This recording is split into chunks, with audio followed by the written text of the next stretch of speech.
All right, 8:01.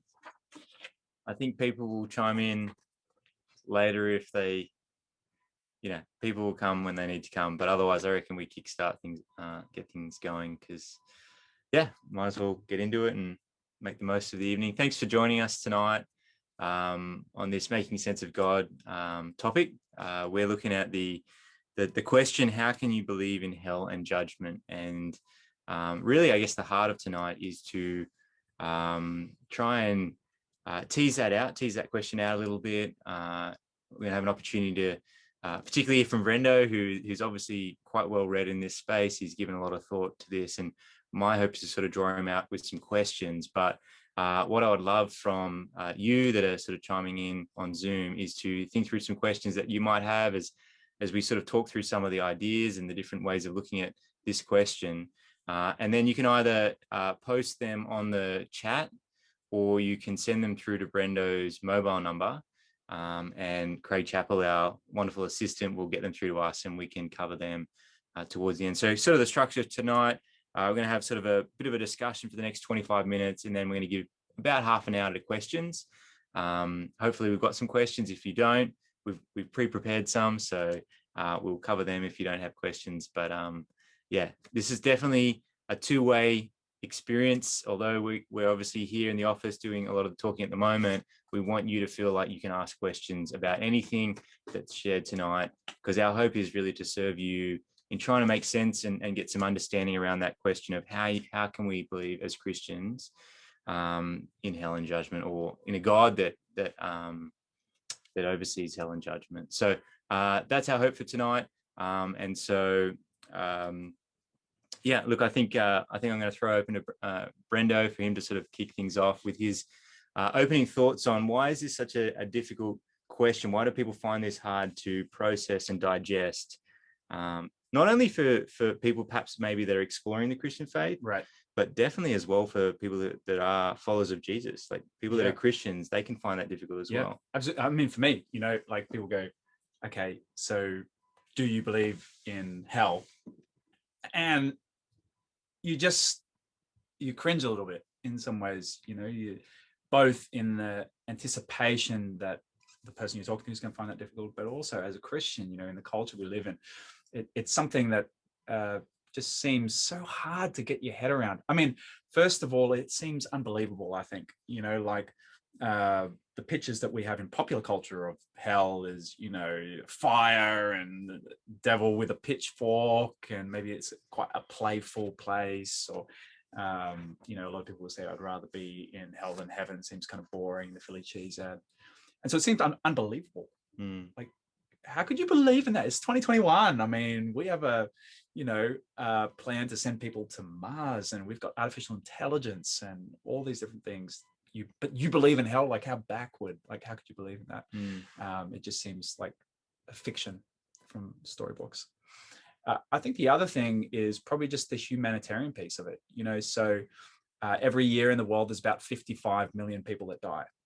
And, if you just do the maths of, say 155 or 150,000 people roughly a day, about 6,000 people every minute, about two people every second, die around the world. And so if you say, okay, well, roughly half the world's population would be saying that they're Christian, something about 3 billion people. So half of those people, a person every second, is dying and going to hell. 75,000 people every day, 27.5 million people every year going to hell. So that seems like a massive amount of people. And how does that seem fair? How does that seem right? There's something in us, I think, as people that kind of feel that and think that's so unsettling. Well, it seems bizarre that a God who would create that world would then Absolutely. Yeah. How is that right? How is that fair? And I think, but even another level of that, I think even the idea of a God who judges people in our culture is kind of really hard to fathom, and people kick back at that and find that really impossible. And a big part of that is the way our culture's changed over the years. Our culture because of the Enlightenment, where people started going, hang on a second, I think human reason should be the source of how we make decisions and think about things in the world rather than God and revelation from God. But then people became skeptical in modernity about human reason and began to push that aside and not even be able to trust in human reason because people make truth claims to control people. That was the premise of Karl Marx. What are we left with? We're left with just our feelings and ourself as being God. And if self is God, if my feelings and my personal happiness is what dictates everything in my life, God then becomes kind of this being. If he exists, his purpose must be therefore to make me happy. And so the thought of a God who would be over and above me and judging me, more even condemning me to hell, to eternal punishment for something that I might do, just seems impossible to believe or to understand. So I think they're probably the big categories about why people find this topic really difficult in our culture. Yeah, it's interesting because, I mean, I don't know everyone that's on the Zoom call tonight, but some people might be on the Zoom call with no sort of sense of, a sovereign God. So, perhaps maybe you're sitting here listening going, I don't even perceive there to be a God, let alone a God that sort of is sovereign over everything. And so I guess probably as we unpack this question or these questions further, it's really helpful, hopefully, for you to understand that that is definitely the view that we're looking at this from. We believe in the God of the Bible. And so we draw our understanding of who God is and his sovereignty over all things from Scripture. And so if you're finding that hard, we just want to make that kind of clear from the start that a lot of what we're saying is we're grounding it in Scripture because we believe that to be the Word of God, that he's revealed himself to us through it, and that he is, and that we have the answers to trying to understand this question in Scripture as well. And so that's our heart, and definitely that's where we're going to try and go tonight as we unpack this a bit further. Absolutely. Yeah. All right. So just building on that question then of, why is it hard? Or why is it so hard for people to understand this idea of hell and judgment and whatnot? What would you say are some of the misunderstandings about the Bible's teaching on hell and judgment? Because as I said, we're trying to build this out of the Scriptures. That's where we build our understanding of it from. So what does the Scriptures say, and where do people maybe misunderstand that? Yeah, I think there's a lot of misunderstandings people have. I think one, misunderstanding would be that God kind of enjoys sending people to hell. Like he's a sadist or something like that, that he takes maybe some personal pleasure out of that. I mean, why else would he send so many people to hell? And that is not the case. God says clearly in the Bible that he takes delight in the death of no one. Ezekiel 18:32 says that almost God is portrayed in the Old Testament there as like a father who's anguished by the thought of people rejecting him and being punished to hell. Why would you die, Israel? He says, why would you do this to yourself? In 2 Peter 3:8, in the New Testament, the Apostle Peter says, God's not slow fulfilling his promises like some count slowness, but he's patient towards us, not wishing for anyone to perish. God's heart and desire is that nobody would face hell. So that's the first thing. God's not a sadist. Another misunderstanding would be almost like God picks on certain people and groups. And, you'll often hear Christians ask the question, well, do you believe homosexuals are going to hell? And the way that question is phrased, it almost makes it seem like, well, there's certain categories of person who God just goes, well, they're going to hell. I'm just going to pick on you. I don't like those sorts of people that do this sort of thing. And so they're the ones that no, that's not what the Bible teaches at all. God teaches that, or the Bible teaches that everybody rightly stands condemned before God because of their failings, personally, and their rejection of him. Another idea is that God punishes people in a way that's totally mismatched from what they deserve, so that God somehow really, gives this massive punishment towards people for very little crimes against him. And so he's completely, I guess, unjust, when the Bible teaches actually that God is perfect in his justice. And this is something we're going to talk a bit more about later, but that hell is an expression actually of the love and justice of God, that his commitment to love and justice. I think another common misunderstanding would be that Christians who believe in judgment and hell are obnoxious and maybe judgmental towards other people. I think sometimes people have an image of the Bible believing Christian who believes in hell as the person who's kind of holding up a picket, on a march or something, or pray that's saying, gays burn in hell, or something of that description. And that if you believe this stuff, surely you must be this bigoted, judgmental, self-righteous kind of person to believe that. And that's contrary to the truth at all, because Christians believe that actually they deserve that punishment, but that God has been gracious to them in Jesus. And I would say the final, one of the final things that I think is a really common misunderstanding about hell and what the Bible teaches about hell. I think a lot of people that maybe know a little bit about the Bible would probably be of the belief that, maybe hell is a teaching that would be more in the Old Testament rather than the New Testament, that, that's probably the place that you would go to find these teachings, whereas the New Testament and Jesus would be really, really different.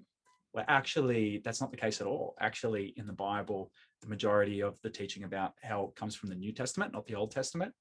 And actually, in the New Testament, the majority of the teaching about hell doesn't come from other parts of the New Testament. It actually comes from Jesus. Most of what the Bible teaches about hell and judgment is found in the teachings of Jesus himself. He spoke at great length about hell and punishment and judgment when he came preaching the gospel. And so I think for most people, that's quite surprising to know that that's the case. Yeah, I wonder, like, as you sort of explain that, so, definitely I think people can have that view that, it seems to be entrenched mostly in the Old Testament. We don't really, it seems that we might not get that sense of hell and judgment in the New Testament. And yet, as you've said, Jesus actually speaks a lot about it. One question that could come out of that is like, why, perhaps maybe for Christians and maybe people that are listening and wanting to understand more about the Christian faith, Jesus came to seek and save the lost. Right. He had a message of love and hope and grace. So how does then that kind of connect with him also then talking about absolutely. hell and judgment? And I would say that, that is really crucial to understanding it, because I think, well, if there was no such thing as hell, if it was just a figment of, a bunch of, old white dudes, with long beards living in castles that made the thing up to control people, then to preach a message of hell would be really unloving and unkind, just to scare people into submission and order or something like that. But if it's actually real, if that is actually the fate that people are facing, then the converse is true. It would be the greatest of unkindness not to say anything about that, not to mention that out of fear of offending someone. If you love someone and you see that they're going to be harmed, I mean, how could you just sit by and not do anything about it? There's a quote by Penn Teller, the famous atheist and magician, where he talks about Christians who don't share the gospel with other people. And his basic premise is, I don't respect people who don't share the gospel with other people, who don't proselytize at all. Because, if you honestly believe that someone's going to go to hell, how could you not intervene? Like, if I can see a truck is going to hit you, Penn Teller says, at some point, I'm going to tackle you because I care about you, and this is more important than that. And I think when Jesus comes teaching about hell and judgment, he's not doing that because he hates people and he's trying to scare people into submission. No. He does that because of his love for people. He's warning people. He's saying, hey, guys, you need to listen up.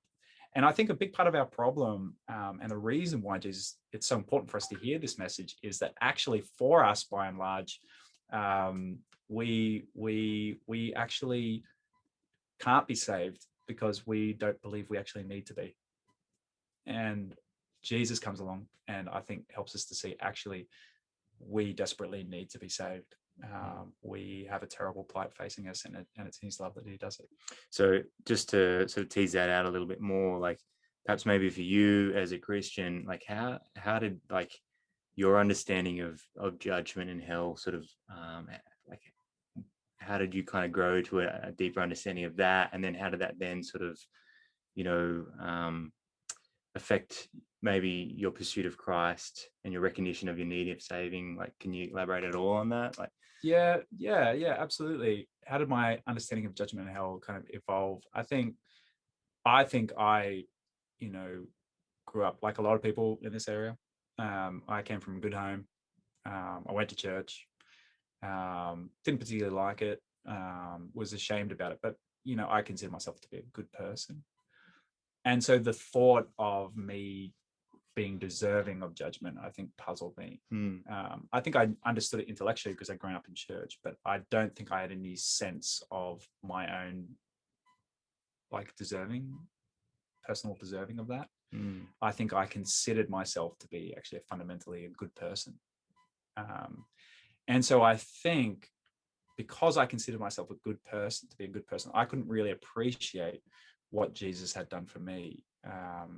And yet I think the more I've kind of learnt more about actually my nature as a person and relative to God and the depth of the things that I've done towards God, I think it's helped me. And this doctrine of judgment and hell has helped me to appreciate with fresh thanksgiving and thankfulness the depths of what actually Jesus did for me. And helped to open my eyes to the fact that actually I'm just a proud person. I'm not the good person that you might otherwise think, or if you're closer to me, you might already know. But that I think I was led to believe at one point in my life. That's helpful. It's good. I mean, I appreciate just hearing your journey in this, because I don't know everyone's journey and where you're at with these sorts of questions, but it's always helpful to kind of get different perspectives on how people have sort of processed it. Why don't we come back to just some of the teachings from Jesus on hell and judgment, and let's sort of maybe elaborate a little bit more on that and put a bit more flesh on that. Yeah, well, maybe it's worth just unpacking a bit of some of the words that the Bible uses to talk about it. Actually, the main word that's used in the Old Testament is a Hebrew word called Sheol. Sheol probably equates to the Greco-Roman idea of Hades. It was the place of the dead, but with kind of overtones of a place specifically reserved for people that are wicked, that have rejected God. So a famous use of the word is in Numbers 16, where the rebellion of Korah against Moses, the earth swallows them up and takes them directly down to this Sheol, these wicked people who have rebelled against God. We get more full teaching when we get into the New Testament, and we see three different words are used in the New Testament. First, Hades, which I mentioned before, tapping into Greek or Greco-Roman mythology. Really, the Bible's trying to use language that people would have understood at that time. And this idea of the place where people who have died go to, again, with overtones of people that have, rejected God. There's another word that's used in the Bible called Tartarus, in one instance in 2 Peter 2:4, talking about the judgment of angels.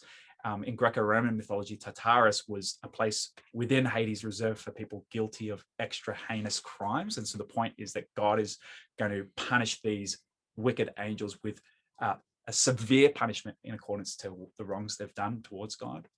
And the most common word we see actually used in the New Testament is a word adopted by Jesus himself, which is actually a place name, and it's called Gehenna, which is actually the Valley of Hinnom, which is sort of in South Jerusalem. And this place was a valley that was used as a rubbish dump where rubbish was perpetually burned. And so you've got to have this imagery that Jesus is trying to draw on of this place of burning, a place of stench, a place, a wasteland, a forsaken place, a place where things are discarded and thrown out, a place that is cursed. That's the image when Jesus is using that word Gehenna. And multiple times Jesus draws on this idea, teaching that after people have lived their life, there will come a day where they'll be brought back to life, the wicked and the just, to face judgment and punishment for the wicked into a place called Gehenna. And so there's multiple instances I could read to you. One example, Sermon on the Mount, 5:22, Jesus says this, he says, "But I say to you," Matthew 5:22, "that everyone who is angry with his brother will be liable to judgment. Whoever insults his brother will be liable to the council. And whoever says, 'You fool,' will be liable to the hell," that's Gehenna, "of fire." So Jesus there is teaching that even being angry with your brother and saying, "You fool," you are risking facing the judgment of God in hell, in Gehenna. And that, I think, bang, right there, just sounds harsh. Like, I think to the average hearer, they go, that's harsh.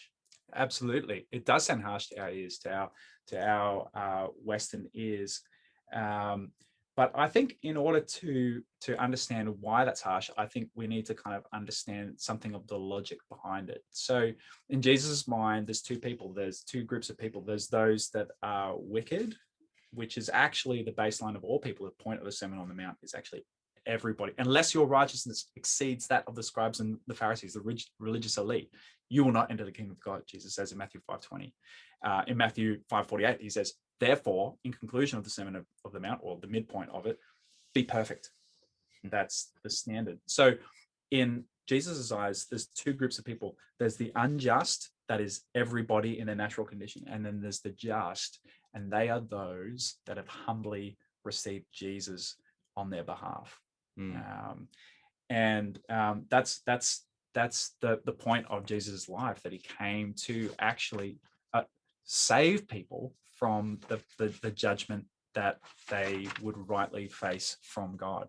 And so, yes, the punishment seems harsh from Jesus, and I think we might unpack why it seems harsh to us in a bit. But Jesus's point is that's the plight everybody's facing. But if you trust in me, I've come to die actually, so that won't be your lot. And so when you read that scripture on its own, it seems harsh, but then when you look at it within the context of what Jesus came teaching and demonstrating and ultimately fulfilled in his death and resurrection, there's comfort. Absolutely. For those that trust in him. If you're just trying to somehow escape from the punishment by cleaning yourself up and getting your act together, well, it seems impossible. And that's Jesus' point in the Sermon on the Mount, is you think you're good, you are not. Nobody is good. Jesus' point is everybody is falling short of the standard of God. You can't even just take the 10 Commandments on face value. There's even a heart behind them. Jesus is trying to expound on them, and his point is God's standard is perfection, but I've come to be that for you if you'll receive it. I think that this doctrine of judgment is actually crucial to understanding Christian faith at all. It will not make any sense to you what Jesus came to do without the doctrine of hell and judgment. And so just to elaborate a bit on that, like, so when you say that, what do you mean? Like, how does that? Well, I think the reason why hell and judgment exist actually boils down to the character of God. What God is actually like, and it boils down to what the Bible teaches about God's character, namely his justice and his love. And hell is actually an overflow of the justice and love of God. You might think, which feels weird. It does feel weird. Like, what? So hell is an overflow of his like judgment and love. Like, absolutely. I mean, the first thing to understand about hell is, I think people have this misconception that hell is this place where God doesn't exist. He's not involved in hell, and the devil kind of rules there. So devils kind of get trapped and thrown into this place, and that's hell. But that's not actually what the Bible teaches. The Bible teaches that God rules everywhere, including hell, and God is present in hell to punish people. So the punishment is overseen by, it's given out by God himself. It's his wrath poured out on people in hell. So and it's done justly, because the nature of God is perfect in justice. I think we intuitively kind of like understand this idea that people that do wrong things, deserve to be punished. I grew up with my dad being a Crown prosecutor and prosecuting, horrendous cases. Like 2/3 of it was like nasty child sexual assault, right? And you can imagine the scene in a courtroom if, someone's found guilty of horrifically abusing a child. If the judge then went, you know what, you're guilty, but just don't do it again. Okay, mate, just do better next time. Off you go. Like, there'd be community outrage about that, because I think we intuitively understand wrongdoing requires punishment. It's not right just to leave wrong things unmet with just consequence. And I think the more wrong things that have been done to you personally, the more you deeply feel that and believe that. I'm even thinking, even if you thought that judge was the most lovely person in, like, this person is just such a person of character, so loving, it wouldn't be in their nature to issue out a judgment. Like, it just, because I think we typically can find ourselves thinking that of God is love. Yeah, absolutely. And so, this judge, such a good person, I couldn't imagine them. Yeah, well, imagine if the person, the community, as the judge passes his verdict, okay, you can go free, no worries. And imagine if the people in the courtroom and the victim's family turned around and said, well, why did you do that? And the judge said, oh, I did it because I'm all loving. I'm just all about loving people. And what would they say? Well, they'd say, well, it doesn't feel very loving to us. That feels like an incredible injustice. Yeah. You've wronged us. Yeah. And I think that's the nature of God. Hell is an expression of the justice of God. God is committed to bringing justice to all wrongs. So another illustration that commonly is used would be like, if you saw a child being abused, beaten up by someone, and maybe drunk, and you have the power to intervene and rescue that child, but you look at the situation, you go, back to my phone, and walk off. There's something wrong about that. There's something that in love you're called to intervene to rescue that innocent child. And it's the same thing. If the Bible teaches that God is all powerful, he has a responsibility to bring justice. That every fiber of his being, if he really loves people, is that he will bring right justice to bear for the things they've done wrong. But I think here's the problem. I just think that that's all good theoretically, but I think we have a problem when it gets turned in towards us. And we go, that's nice if it's happening to the Adolf Hitlers and the other people in the world. But I think soon as it's personalized and it's like, well, actually God's going to judge you, that's when we think, well, is that fair? Is that reasonable? Does the punishment fit the crime? All right. We want to make sure we give plenty of time for questions. Yep. So just to sort of maybe, is there any other things that you wanted to sort of bring to this discussion to close? Anything you wanted to sort of draw attention to before we sort of throw open to questions? Yeah, absolutely. So I think, two things. I think hell is perfectly just in the Bible's teaching. It's not arbitrary. It's upon people that have deserved it by rejecting God, and it's proportionate to the offense against God. Because God is so worthy, he's the greatest being, the source of all that is good and all that is right in the universe. Our offenses towards him rightly deserve punishment. And yet God in his love is so committed to rescuing us. He sent Christ as a way out for us, completely contrary to what we deserve. The Bible teaches all people have sinned and fallen short of the glory of God and are deserving of punishment in hell, eternal conscious torment at the hands of God. And yet God sent his beloved son to pay the penalty we deserve so that God can be just and still forgive us, because Christ has paid for what we rightly deserve. And so I think the other thing I'd want to say on that point then, because that is true, because Christians have an assurance that there is a just God who rules over all things and will one day call all people to account, there's no such thing as an event that happened or that has happened in all of history that will be unpunished. God promises he will bring justice to all things. And therefore, as a result, the doctrine of hell, this doctrine that God justly punishes the guilty, is the really at the heart of the Christian practice of forgiveness. As Christians, we believe that we don't need to find justice in this lifetime. Sure, it's right to pursue justice, but we don't need to have it, because we believe in a sovereign God who will one day call all people to account for justice, for the wrongs that they've done. And so as a Christian, even when I'm wronged by someone, and I pray that God will give me the grace to do this, I can say, I forgive you for this, because I know I don't need to find justice in my life. I can trust in the God who will one day justly punish people for their wrongdoings, and that gives me the power to extend forgiveness. I think we've had a recent example in the community of that in the terrible incidents of 4 children who were killed in Oatlands. It was a Christian family that were the parents of those kids, and straight away they forgave this drunk tradie who swiped them with his ute. And it's like, how on earth could you do that? When 4 of your children have been killed by this act of stupidity. And it's the fruit of a belief in a God who will one day call all people to account, that enables you as a follower of Christ to follow in his footsteps and forgive people in this life for the wrong things they've done, knowing that God will one day bring right justice in his time. Okay, that's good. All right. We're going to open up to some questions. So there may have already been some stuff posted on the chat. I haven't received anything as yet via the text line. So if you've got questions on anything that was discussed, I believe it's my number we're using tonight. So it's 0434 389 389. And I think Chapo is going to put that in the group chat. 0434 389 389.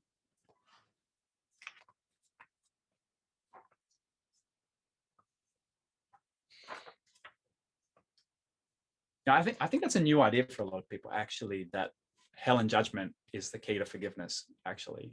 And I think we live in this culture where, just, chatting a bit while people are sort of getting their questions together, we live in this culture that kind of teaches the opposite. It's like, surely a God who just forgives people no matter what, surely that would be the cause for forgiveness. Actually, there's this brilliant quote by a guy called Miroslav Volf, who's a Yale theologian, and grew up in Croatia, where he saw just like loads of innocent people in his family unjustly killed. And he makes a point that the only place you can believe, the only way you can come to believe that a passive God, a God of just love and mercy and forgiveness, leads to a life of forgiveness, is if you grow up in comfortable suburban America or Australia. It's like, if you've ever experienced grave injustice in your life, everything within you calls you to arms to repay them for the wrongs they've done against you. But it's when you believe that there's a just God who will one day avenge all wrongs that you can actually find that ability to live a passive life, in the sense of not taking up arms, but rather forgiving people and moving towards them in love, because you can release it to the God who promises restitution in the end.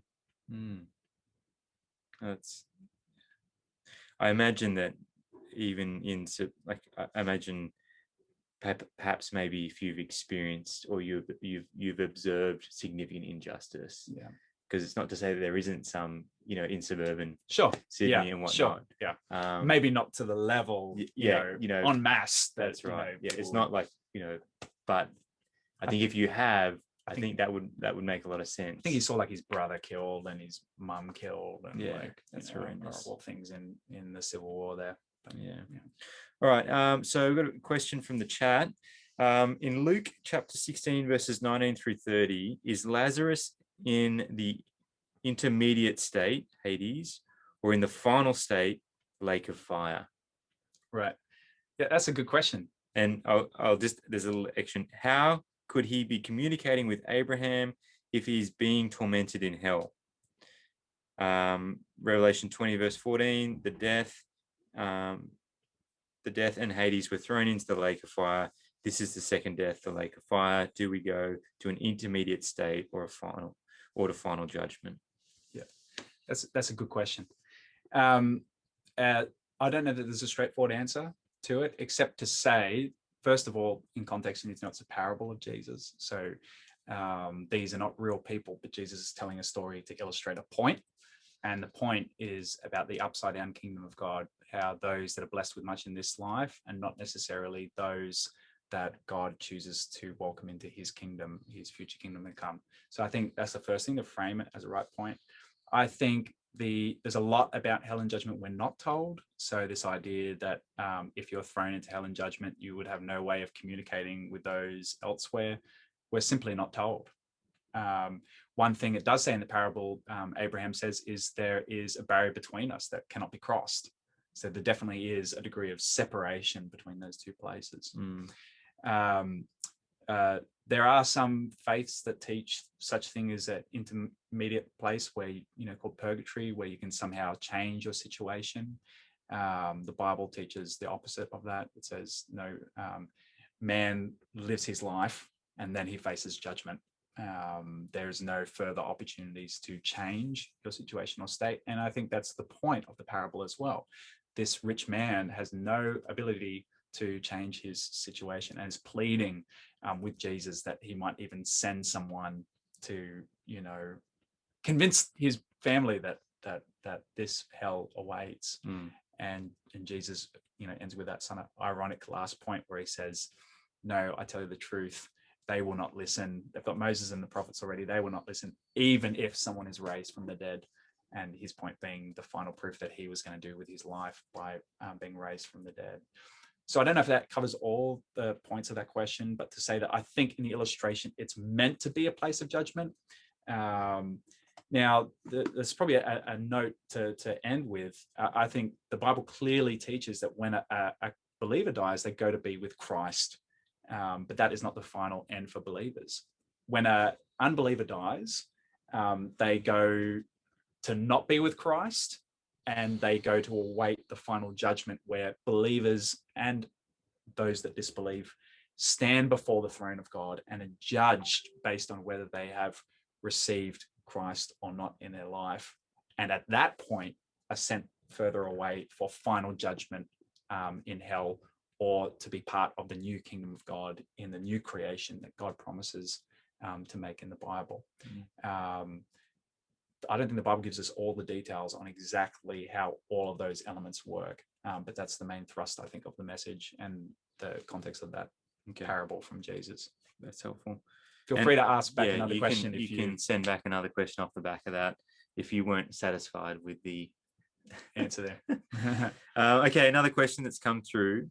How does the Christian view of heaven and hell differ from other religions like Islam or Buddhism? And how can we make the Christian perspective relevant to people of these faiths? Yeah, that's a really interesting point, because actually something Sam and I were talking about beforehand is so much of the objection that people have to the doctrine of hell is actually purely culture. It's because of our individualistic culture that we object to it, because we've made ourselves God, because life and everything revolves around us as individuals in our culture. That is the primary reason we actually object to this. And you might be sitting there listening to this and thinking, well, that's not the case, surely. But all you need to do is just examine different cultural objections to Christian faith to find out that that is the case. So I lived for a number of years in the Muslim world, and people have no problem with the doctrine of hell and judgment in the Middle East and in lots of parts of the Muslim world. That's perfectly acceptable to them. They understand and believe that God judges people for their wrongdoings. The Islamic objection to the Christian message is actually forgiveness, because they see that as profoundly unjust, that God could just overlook all the wrong things that a person has done in their life. And that is their objection. In a lot of Eastern places, the objection is that it's too individualistic. How could you believe in a gospel that says you go to hell based on your individual trust in Jesus, and then to be separated from your ancestors? That seems not right. How could you possibly believe in that? Other places like, in India and other places where the Hindu faith is celebrated, it's that it's too narrow. How could you say it's the only way? Surely there are multiple ways.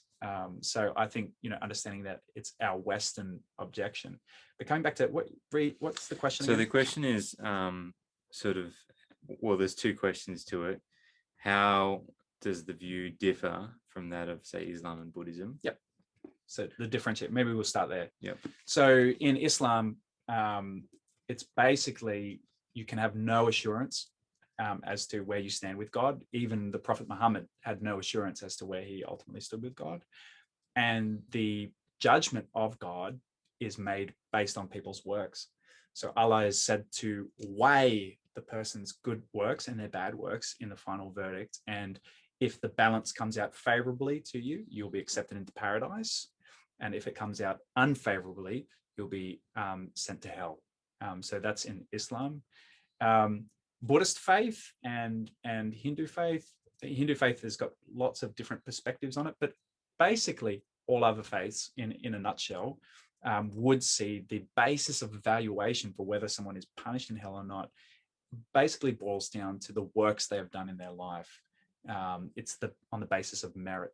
So, in a Hindu system of faith, I'm trying to make generalizations here, but you're going to go into a cycle of reincarnation, and your situation in life is largely going to be based on what you've done in your previous life, and that's part of the reason why people object often to treating with grace people that are in lower castes, because that is as a result of karma. They're receiving punishment for something they've done previously in their life. Whereas I guess the Christian faith is slightly different, because yes, the judgment is based on works. God evaluates people based on what they have done in their life. But because of Jesus and because of God's holiness, nobody rightly is received into heaven. God is too holy for that. He can't receive anybody. He's too just for that. He must punish every instance of evil. And we've all committed evil. We've all done the wrong thing in various ways. And so Jesus comes as a substitute that's received through trusting in him, who pays the penalty we deserve. And so we're received through faith in Jesus and Jesus alone. And I think that's what differentiates, ultimately our teaching, the teaching of the Bible, from the teaching of other faiths when it comes to hell and judgment.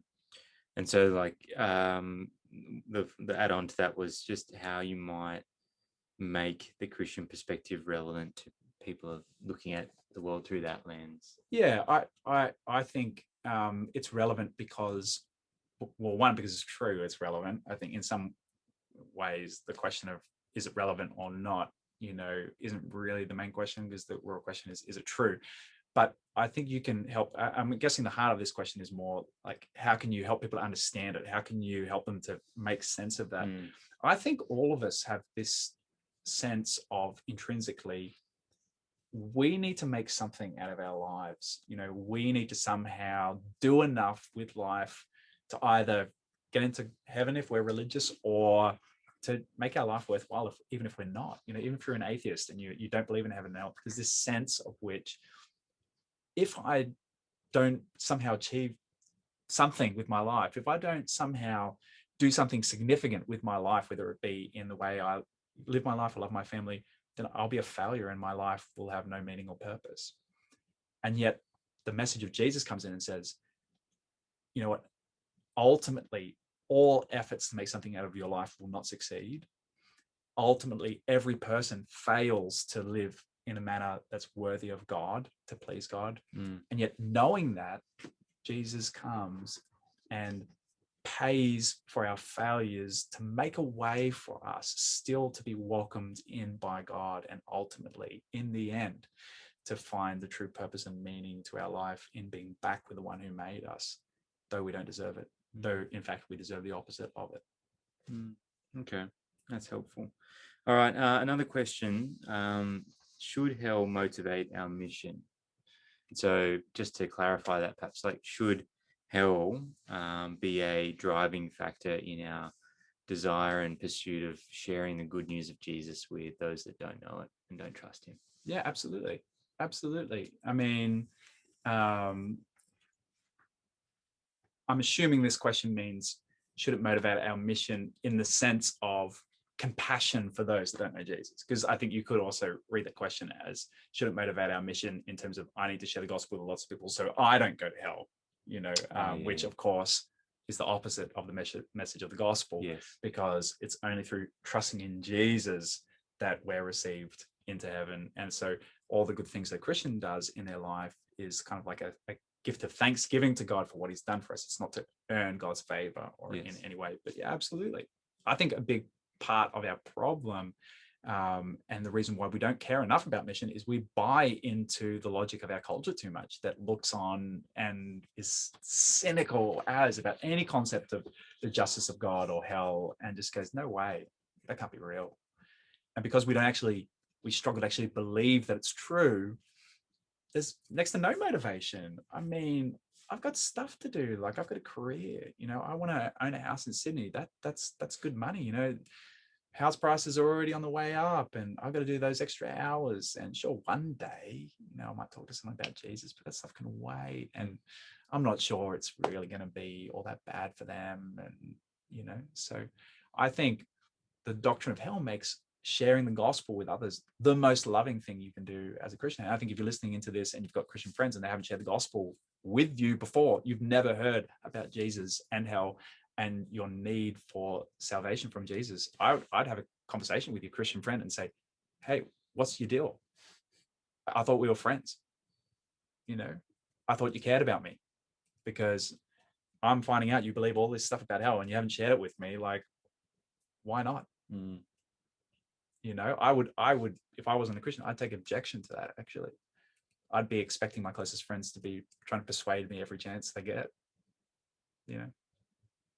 I might be resistant to it and not interested, but that's what I'd expect. And I think that goes back to that Penn and Teller comment you said. Like, it sort of seems, it's either this doesn't really affect you, if it's not really coming across in the way that you share your life with me. Because if you're not really sharing that part of your life with me, then that seems a bit absolutely. like, is it not? Yeah. So I can understand that. It's like, either you don't believe it, fair enough, maybe you don't believe it, and in which case, maybe there's some things you need to do business with God, or you don't care about me as a person. I think they're your options. You believe it and you just don't care about me, or you don't believe it, in which case, why are you calling me? Well, I would also say that there's possibly a third option where you care too much about yourself and true, and how you're perceived by others, which would be my struggle and mine as well. Yeah, absolutely. Cool. We haven't had any other questions come through, but we've got some other questions here. If you have questions off the back of any of that, please put them up, send them through. What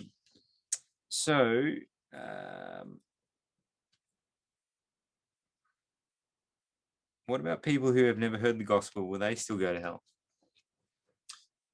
Yeah, that's a common question that I think a lot of Christians would ask. And I guess the premise of that is, well, how is that fair? And I think a lot of these questions revolve around basically the issue of the justice of God. Like, is that just? Is that fair? There's not always answers to all these questions, but I think the Bible's pretty clear on this one. I think first thing to say is that no one goes to hell just for failing to hear the gospel and respond to the gospel. Actually, people go to hell because they've done wrong. They've done wrong against God, and therefore they go to hell ultimately because they're rightly being punished by God for the wrongs that they've done.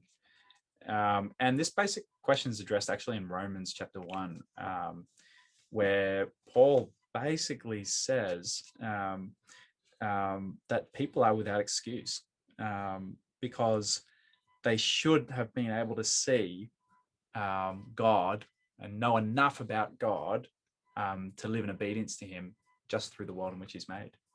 And yet they actively suppress that truth. They actually live in denial of that truth, and therefore they're guilty. They don't have any excuse.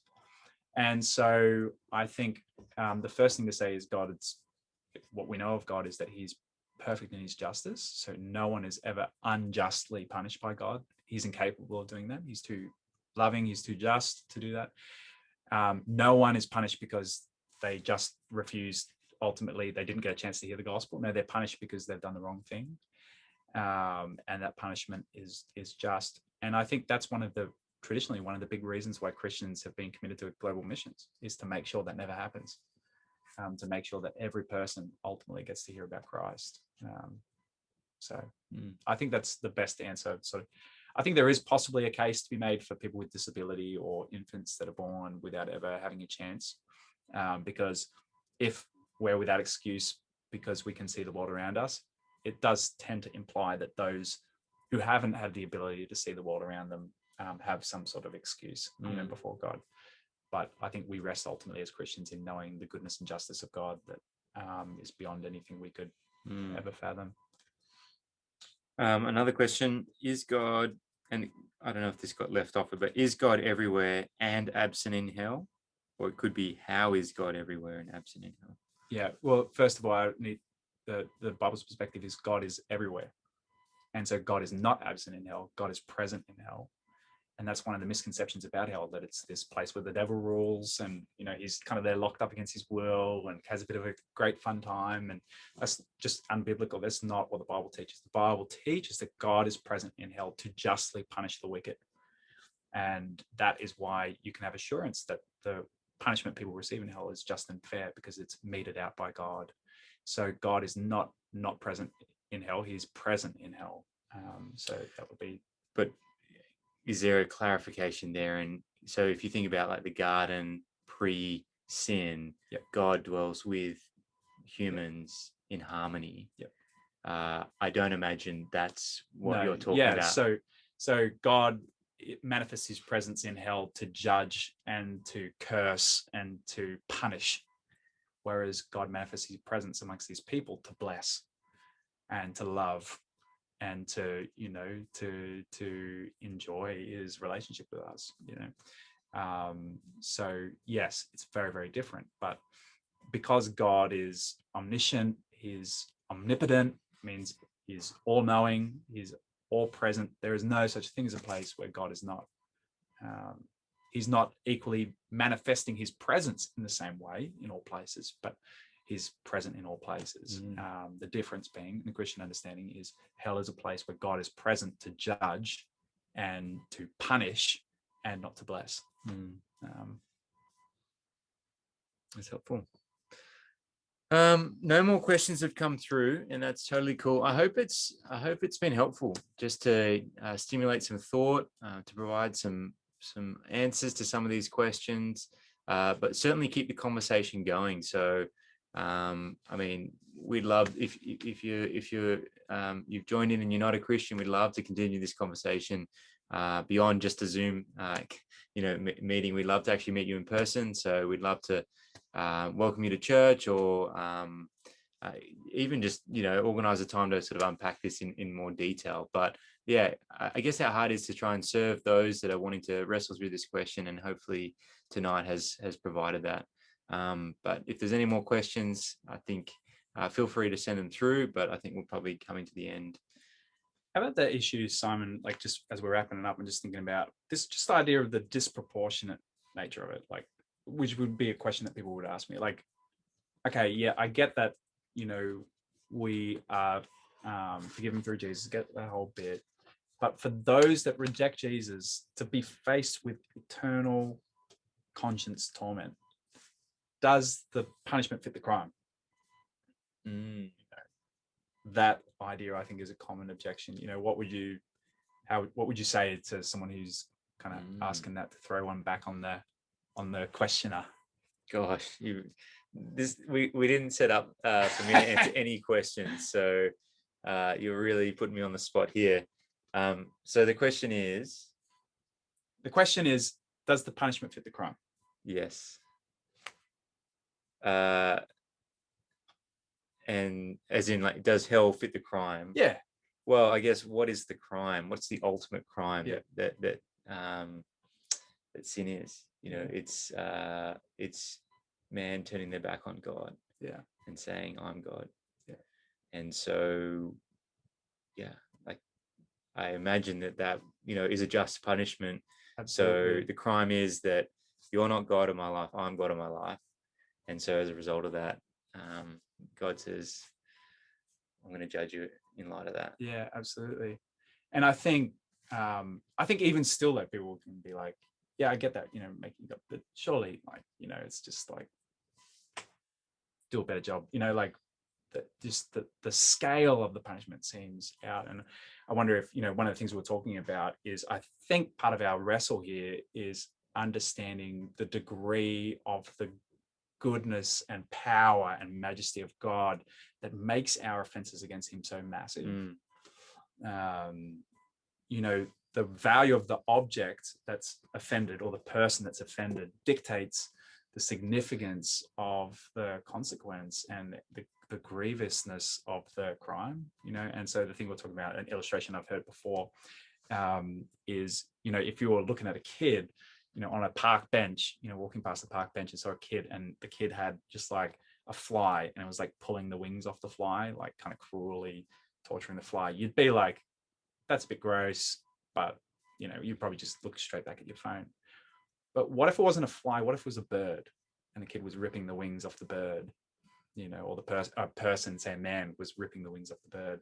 That would cause some alarm. You'd be like, that is very cruel. You may not say anything or not. What if it was then not a bird, but it was a puppy, and this man has a puppy and is ripping the limbs off this puppy, that would be very alarming. And what if it was a baby and someone was there ripping limbs off a baby? Well, that's murder. And we would see that as, and what's changed in each one of those illustrations is the value of the offended party. That each, from a fly to a child, you've seen an increase in value. Now, extrapolate that out to the value of the all-powerful, all-wise, all-knowing, sovereign Lord of the universe, God himself. Our offenses against him become infinite in magnitude. And that is the reason, I think, in part, why we're deserving of wrath. I think the other aspect that I think maybe people haven't considered is the nature of goodness and where our goodness comes from. The Bible teaches that all goodness in this lifetime actually comes from God. And the implication for us as people that think we're good is actually, no, the only goodness the Bible teaches that exists in our lives is fruit of and a gift from the goodness and generosity of God towards us. And so should God choose to have withdrawn that goodness from us, I think the true nature of our depravity and wickedness would actually be exposed. And so the truth of the Bible is that actually for us as people, our depravity means that there's no such thing as a wicked deed that we're not actually capable of. You know, when they did the Nuremberg trials, like in the 1940s after the Second World War, there was this guy called Hermann Göring who committed these absolute atrocities and was being tried. He was like one of the highest ranking Nazis that was being tried by the Allies in the Nuremberg trials. And the big comment that people made about him that was blowing their minds, they couldn't understand, was about what a pleasant, well-spoken guy he was. He just seemed so normal. And so there's this famous essay written in response to it on the banality of evil, about how this great person who was guilty of these huge crimes could be actually this average kind of Joe who you wouldn't distinguish from anyone else you could have met. And the point is, we are all capable of doing those same wicked things apart from the grace and goodness of God.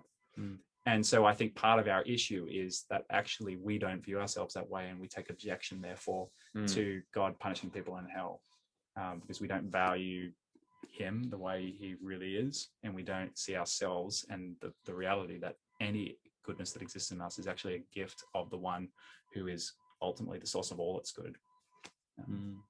Okay, you did a better job than me. Last question. How do you explain hell to our children in a way that they do not just become Christians out of fear of hell? Yeah, right. Yeah, because I think that's a really good point.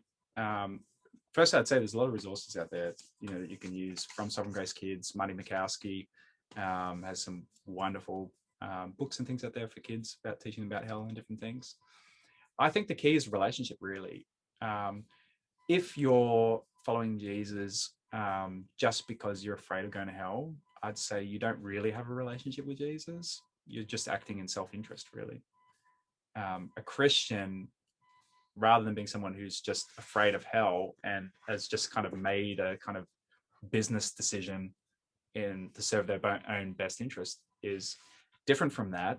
A Christian is someone who's come to actually see the beauty of Christ. They've come to see and fully appreciate the depth of the love of the Lord Jesus that would lead him to lay down his life to save us from the just judgment of God, that he would bear it upon himself. They see that and they find that so captivating that they not only trust him for that, but they give their whole life to following him, to learning more about him, to wanting to draw closer to him. So I think that the task of every Christian is not for the doctrine of hell to lead us to fear, to, you know, follow God out of fear. No, the doctrine of hell is to lead us to the foot of the cross and the beauty of Christ and relationship with him. So I think the task of parents, as an inexperienced parent, I'm just talking more about, I guess, the ideas I've thought about, is to point people to Jesus and the beauty of Christ. And so I think it's hell pointing us to Jesus, not hell pointing us to fear and responding out of fear. It's responding out of love for Christ and seeing Christ. Yeah, and I just add that I wonder if you don't provide a framework of judgment for your child, then I think they will find it hard to comprehend a God who judges. Yeah. And so, they'll never understand the gospel. that's it. So I think fundamentally part of helping them understand hell is helping them to understand what it is to be under the authority of their parents, and to experience the consequences of their sin or their rebellion. And so, in a small example, it would be like disciplining the child, and helping them to see that there's a consequence for their actions. But then out of that, it's preaching the gospel to them, and helping them to see that there is forgiveness in Christ Jesus, and that, like I had this conversation with Harlow, my daughter, tonight, just that sense of like, I'm a sinner, like I upset her, and I was like, it's because I'm a sinner, Harlow, but would you forgive me like Christ has forgiven me? So trying to give them an understanding of that, I think, is definitely going to help them in that understanding. Absolutely. So yeah, we can't understand what Jesus did at the cross without hell. Yeah. If hell doesn't exist, the cross was a tragedy because Jesus died for nothing. Yeah. Great thought, brother. All right. I think that's it. Questions over.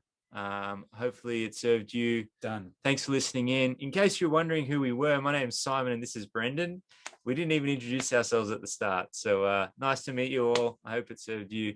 And we're going to put some resources in the comment section below. I just want to read off a couple of things and maybe just a couple of questions for you guys to talk about tonight, as you go your separate ways.